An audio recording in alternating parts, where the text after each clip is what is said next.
everybody, welcome to the newest Bearded Gamer Show. As always, I am your host, the Bearded Gamer, Chris Arnone. Gonna do a little something different today, okay? Had a few people throughout the course of Bearded Gamer Show comment the show's maybe a little bit too long, and for YouTube, well, maybe that's the case. So, let's try to break it up into smaller snippets. Today, Controller Confessional.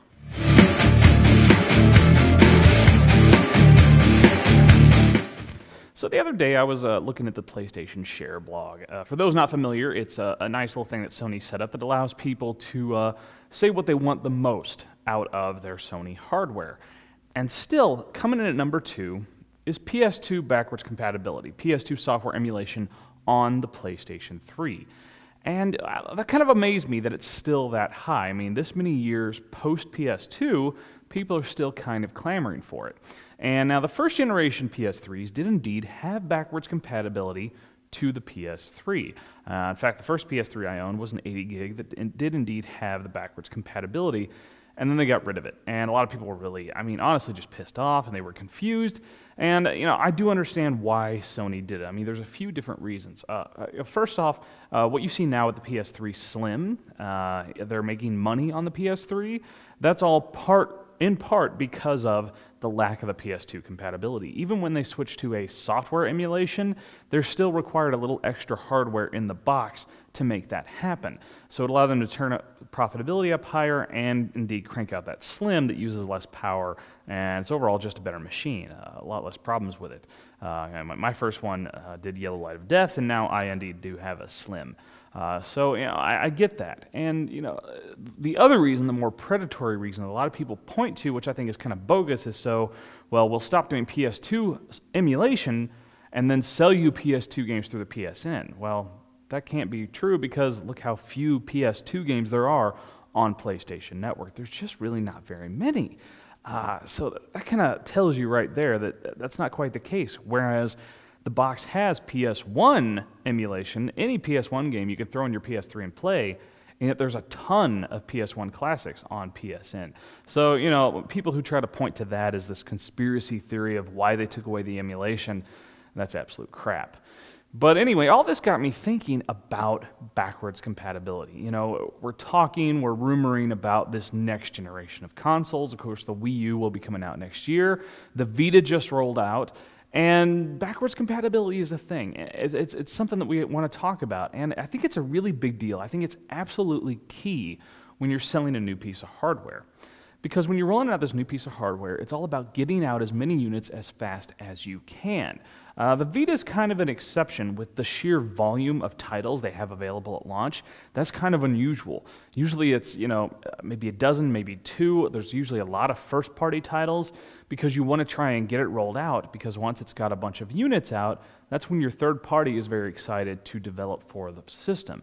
They don't want to waste a bunch of money on development cycles when you don't have a ton of units out in the market. This is what happened with the PS3, for instance. It got a slow start, didn't have as many units sold as the 360 did, so early on, the first couple of years, we saw a lot of games that were developed only for 360 by third parties simply because they didn't feel it was worth their time and money to put it on the PlayStation 3 as well. So backwards compatibility means a lot.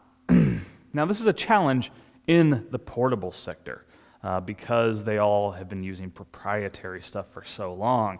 Nintendo is still stuck on cartridges, for instance, with their 3DS, but they do have some backwards compatibility.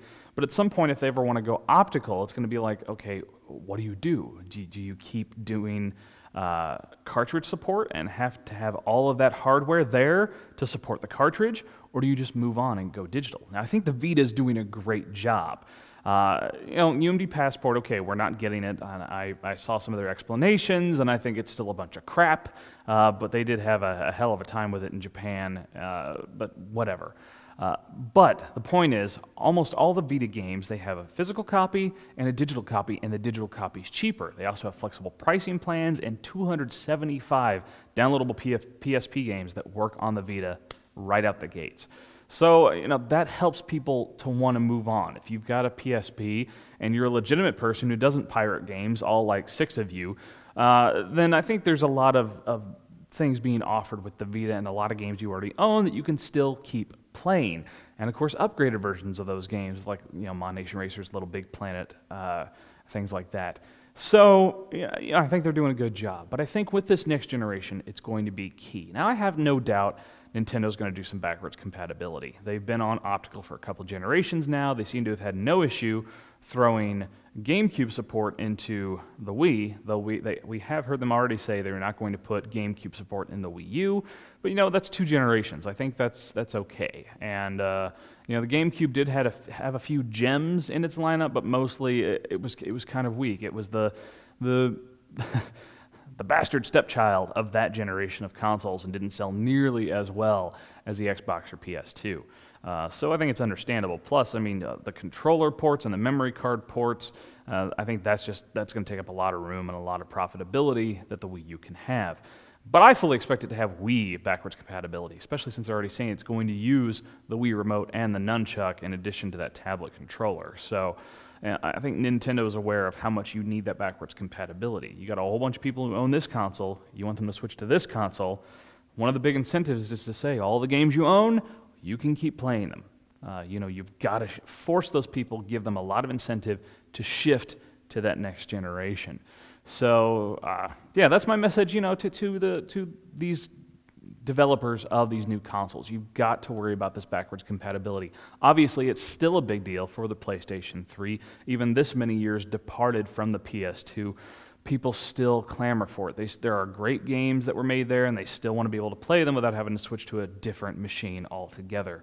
So I think that's very important, something that they've all got to take notice of and focus on. And I tell you what, I think it would be a big win if the PS4 not only had PS3 backwards compatibility, but PS2 and PS1. That would just be phenomenal. That would be huge. There might be some people who would abandon their PS3s and pick up PS4s just so they could play their PS2 games. Some people are freaking diehard, and that machine had just such a great library of games. So, all right, enough with Controller Confessional in this video. See you next time.